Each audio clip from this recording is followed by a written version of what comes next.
Anyway, mga bossing, sige, dakuin na ho natin yan. O eto si Dado, mga boss, kausap na si Trump. Ayaw nyo maniwala? Nakausap na ni Dado si Trump? O eto na, papakita ko sa inyo kayo. O, sa hangin nga lang. Ano? Yung tipo hubang nagsasalita, akala mo pinapakinggan siya. Akala mo yung tipo bang maririnig ni Trump to. Ako si Dado Oh, yan tapakinggan nyo ho, mga bossing. Oh. Oh. Si Kapitan Dado, no, hindi makauwi ng bahay. Shout out sa misis ko. Okay lang ako. Oh, okay ba? May okay bang nakasuhan? Yung mga muestra o yung mga pinapakita ni Dado doon sa mga bagong vlog, mga bossing, yung tipo bang ang pakita niya baliwala lang sa kanya. Deep inside mga boss, Chief Amo, sir, maniwala kayo. Stress na stress din ho yan, kagaya ni Roque. O, game! Mga kababayan kong Pilipino, good morning Philippines, good morning America, good morning world. Yan na. Kasama na ang Amerika, kasama na ang world, mga bossing. Pakinggan nyo ha. Malupit ang banat nitong kay malupit ang banat ni Dado kay Trump, mga kababayan. Yung tipo hubang hindi palalagpasin ni Trump na marinig ito dahil galing kay Dado, no? This is just a short message. We at the Filipino Guerrilla Forces, mga FGF. Binida na yung mga FGF niya. We, the FGF, kami po ay mga retired at mga uugod-ugod. Uugod-ugod na. No? Una pong panawagan namin sa inyo, hopefully mapadala nyo kami. Mapadala nyo kami ng pang-maintenance. Para kapag kinalaban namin yung grupo ni Mark Ramos, kami ay handa at hindi aatakihin. We welcome the newly elected president who has just taken oath. Maraming salamat. We are in high spirits and we welcome and support you, President Donald Trump. Wine-welcome ka namin at sinusuportahan ka namin, President Donald Trump. Pakinggan kaya ni Trump to. We support your global peace initiatives and your call for justice, peace, and freedom. Siguro iniisip ni Dado, mga kababayan, habang sinasabi to, o bago niya sabihin to, naku, mananawagan ako kay Trump. Uutuin ko si Trump. No? Sisip-sip ako kay Donald Trump. Baka sakali na mailigtas niya ako doon sa kinaso sa akin ni General Torres. Dado, malabo yun no? Napakalabo nun. Sasabihin ni Trump, who you? Sabi ni Virgie Alberto, who you? Di ba? Also, we like to support you in your initiatives against the proliferation of drugs. Ayan na, pinasok na. Sasabihin niya mamaya-maya, bangag. Ano kaya, no? Talagang makausap ni Trump to si Dado, harap-harapan. Dado, makakaasa ba kami sa inyo ng suporta sa FGF mo? Oo, President Trump. Panigurado, 100%. We will support you. Ilan ba tauhan mo? Ilan ba kayo? At sino ang leader mo? Ako po, si Supreme Pizza. Ako po, si Supremo ng FGF. Yun. Kasi Supremo di ba? Supreme Deluxe Pizza with pepperoni. Onion, garlic. At meron pang mga pineapple sa ibabaw. At meron pang chunks of chicken, mushroom, and beef. Diba? Supreme Pizza Delight. Di ba? Supremo yan. Ako po ang Supremo, sasabihin niya kay Donald Trump. Okay, ilan ang miyembro mo? 40 million po kami. Sige, ipakita mo. Ipapakita yung FGF na 36 na peraso, sasabihin siguro ni Trump, matanda pa sa akin itong mga ito Paano kayo lalaban? Paano kayo lalaban doon? Baka hawak ng baril, hindi kayang buhatin dahil kahit papaano po yung mga 45, mabibigat ho yun, mga bossing, no? Baka hindi yan maiangat yan eh, oh. Di ba? Baka pagtutok na lang, wag kang tatapat sa kanya, baka ikaw ang baka mayari. Di ba? Oh, sabi ni Ricky Rase, hello, Boss Mark. Ang fresh mo ngayon. Ako din naman, fresh ang gising. Dahil magaganda ang balita ngayon. Siguro ho, mas magiging fresh ang gising ninyo pag sinabing, Dado, serve na ng warrant of arrest. Oh, tuloy natin si Dado. Eh, humihimod ng wet packs ni Trump eh. We share the same sentiments. The Filipino people are fighting drugs. And Damay pa tayo, ano? Tayo ho, mga kababayan, yung kontra-droga, ako naniniwala ho, 90% hanggang 95% po ng mamamayang Pilipino ay lumalaban po at gustong maubos ang droga sa Pilipinas. Mga bossing, no? Kaya lang ho, ang ayaw natin kung paano po nila ipinatupad at kung paano po yung naging sistema nila sa laban kontra droga, mga bossing. Kaya lang, hindi nila maintindihan yun eh. No? Hindi ho nila maintindihan yun, mga kababayan. Bakit? Kasi nga, sa sobrang pagkabulag nila doon sa kanilang iniidolo, eh, ang iniisip na nila, naku, ang mga ayaw sa Duterte, eh, mga addict, mga pusher. Oh. Para mapagtakpan lang ho, mga kababayan, yung mga iniidolo nila. No? Dahil tayong lahat, pare-parehas tayo na ayaw natin ng droga. Pero, tayo pong matitino ang utak, ayaw natin yung mga bibigyan mo ng reward, no? Para kitilin ang buhay. Eh, mga bossing, dito sa mundong ibabaw ho, ito paulit-ulit ko sinasabi, wala pong pinakamahalaga, no? Kundi ang buhay ng tao. Tapos 20-20 mil lang. Oh, 500,000, 1 million yung buhay. Lahat po tayo may karapatang mabuhay at lahat po at sa bawat isang individual walang karapatan na bumawi ng buhay ng iba, mga bossing. Tapos ang maririnig mo, binubuyo namin manlaban sila, no? Para sa yung panlalaban na pambubuyo nila? Para kitilin yung buhay, bawian ang buhay. Mali. Di ba? Mali. Oh. Paano kung yung tao na yan gusto talagang magbagong buhay? Ipreso mo, ilagay mo, gumawa ng mabuti. Nabigyan ng parol. Paglabas pala, ayun, magaganda ang ginagawa sa komunidad. Yan pala ang magsasalba ng Pilipinas, no? Dahil nakapagbagong buhay. Pwedeng ganun, no? Di ba? Pero ang pinakapunto ho natin dito, mga bossing, walang individual ang may karapatang bumawi ng buhay ng isang individual. Mali ho. Ano? Pero sila, hangang-hanga sila doon sa ginamit na o ginawang sistema nila. O sige, sabi mo, nanlaban yan. No? Sagot ko kayong lahat. Ano sabi nila? Pumunta, binibato. Kapag meron kang narinig o nabalitaan na kumbaga addict yun o pusher yun, punta mo sa bahay, sunugin mo. Buhusan mo ng gasolina. Di ba? Buhusan mo ng gasolina. Naalala ko yun eh. Tama ako, di ba? May ganong sinabi si Bato de la Rosa. O, tingnan nyo ho yun. Walang due process. No? Paano ho ako kung ako siraan tuktok ko? May kaaway ako doon sa sa kabilang kanto. Payat.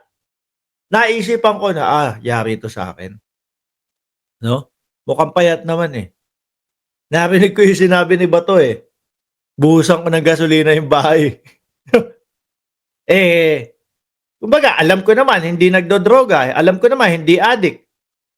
Dahil nga galit ako, at payat naman, pasok sa panlasa, na sinasabing nagdudurog, pero payat lang kasi mahina kumain, o may sakit na TB, binuhusan ko ng gasolina. Mali. Di ba? Siguro nung mga panahon na nasasabi ho nila yon, mga boss, ang tanging nasa utak lang nila, hindi kami mapapalitan dito. Forever na kami sa posisyon namin. Kaya ganun na lang ho ang mga pag-iisip nila. Na para ho bang ang buhay ng ibang tao, walang kwenta. O, 20 mil ka lang, 50 mil ka lang. Pag sinabi ko dito sa Lespo na to, may reward ka. No? Kapag tinumba mo yun, yari na. Kawawa. Sabi ni Shirley Fernandez, one squad forever. Yes, sabi ni Bato, tatay daw ni Kian, adik kasi payable at bungal. Payat at bungal. May sakit pala, kaya payat. O, biruin nyo ho yun. Di ba? We are in the middle of it. We are in the front line of your war against drugs. That's why we are so happy that you are there in the USA to support our That we are so happy that you were there in the USA. Natural, Amerikano si Trump. Sandali yun. Ngayon ko lang narinig yun. Kanina, nireview ko na itong sinasabi ni Dado Pero ngayon ko lang narinig yun. your war against drugs. Oh. That's why we are so happy that you are there in the USA. Natural, Amerikano yan. Saan mo papupunta siya? Saan mo pagpe-presidentehin yan? Masaya pala sila Dado na nasa Amerika si Trump. Wala naman ibang pagpe-presidentehan niya kundi Amerika. To support our fight against drugs. Uy. And we hope that May narinig na ba tayo kay Trump na gano'n? Para wala pa naman, Busy pa si Trump. Doon sa marching nung kanyang ng mga kasundaluhan, nung kanyang mga militar, Di ba? Ay, nako si Dado, you will have all the global support. Mga kababayan, Linahat na, global support na daw po. Yung kanina, FGF lang, no? Ngayon, global support na ho, mga bossing. Ay, nako, tuloy. ang FGF ay tuwan-tuwa at nakaraos si President Trump sa pagsumpa niya. Thank you so much na walang nangyaring masama. Maraming humahadlang sa kanyang pagka-presidente. That's why kami ay nagdidiwang. Tayong lahat ay dapat magdiwang. Paletsyon kayo. Total naman nagdidiwang kayo sa pagkapanalo ni Trump at do sa inauguration ni Trump. Paletsyon kayo, sabay-sabay niyong kainin. No? Kaya lang, wag niyong kakalimutan yung maintenance ninyo, ha? Dahil sa nagkaroon ng pag-asa ang pagtataguyod ng pandaigdigan na kapayapaan. Walang gera. Ayaw natin ng gera. Yan ang gustong Sino ba naman ang may gusto sa gera, mga bossing? Sino po ang may gusto sa gera? Wala naman din ho, mga boss Pero yung ginagawa ho sa atin ng China, mga kababayan, no? Tayo ayaw natin ng gera, pero pinupush talaga nila tayo, mga bossing. Para maagaw nila yung West Philippine Sea. Tayo ho ba papayag na lang ng ganon? Tayo ho ba papasakop na lang ng ganon-ganon lang? Siyempre hindi. Di ba? Ayaw po natin ng digmaan. Pero sila yung nagpupumilit na lumaban tayo sa kanila. Mga bossing. Mamaya mababaraho natin tong mga to. sulong ni Donald Trump, President Donald Trump. So, ako'y natutuwa dahil sa yang China at Russia at ibang mga global powers ay susuporta sa initiative ni President Trump. Sinakop na ang buong mundo. No, global na. Sabi ni Benny, napansin din. Benny Severino, pang-global ang panawagan ni Dado. Kanina ho, FGF lang. Naging 36 o naging 40 milyones na. Ngayon, global na. Ayaw natin ng gera. The Filipino guerrilla forces were created to stop any foreign invasion. And that is why we are Bakit ayaw nyo ayaw nyong pigilan ang pananakop ng China? At ininuturing nyo na tayo'y nakikipagdigmaan sa kanila. Di ba? Ayaw pala ng foreign invasion. Mga bossing, yun ang ipinapakita ng China sa atin na ginagawa nila. Paano yun? Ibigay na lang ba natin? Kayo, FGF, ayaw nyo ng foreign invasion. Oh, ayaw nyo din ng digmaan. Saan tayo pupunta doon? Di ba? Siyempre, pag sinabing ayaw nyo sa foreign invasion, ayaw nyo isuko ang West Philippines din. Kaso ayaw nyo dumigba. Ayaw nyo makipaglaban sa kanila. No, hindi naman po porket sinabi natin na, okay daw, laban na. Bombahan na yan. O sige, kanyonin mo. May naalala ako sa kanyon, ha? Si Kap Ninyo, nakita ko, nag-post. Oh. Kasi kagabi, no, nag-post. Lintik na yan, saan pa ako nasiraan? Dito pa ako nasiraan sa may ano? Parang ano ba yun? Gigolo yata yung nasiraan siya eh.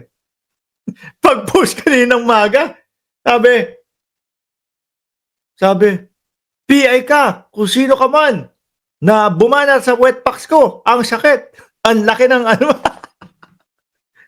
Naalala ko bigla yun sa kanyunan. Naisingit ko lang ho, mga kababayan, ha?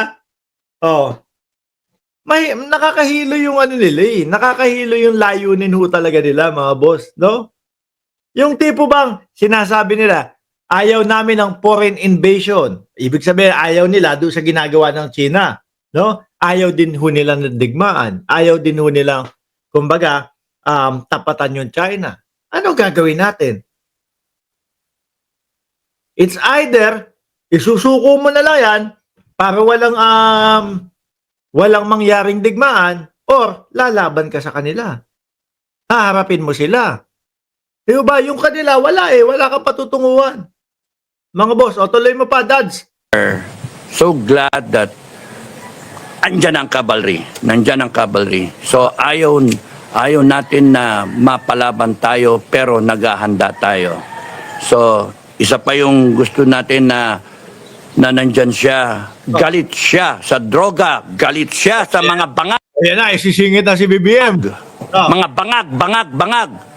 Na gaya ng guerrilla forces, galit kami sa mga bangag at sa mga sumusuporta sa bangag.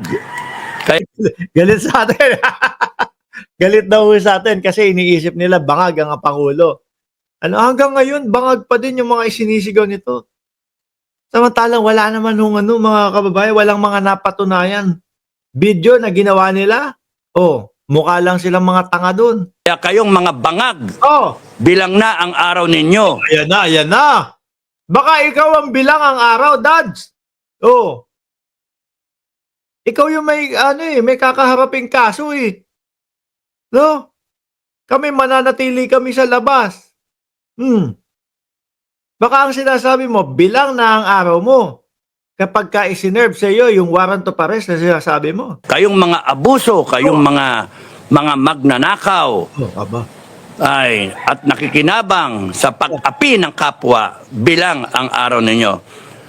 Kaya ayoko nang humaba. Maraming salamat.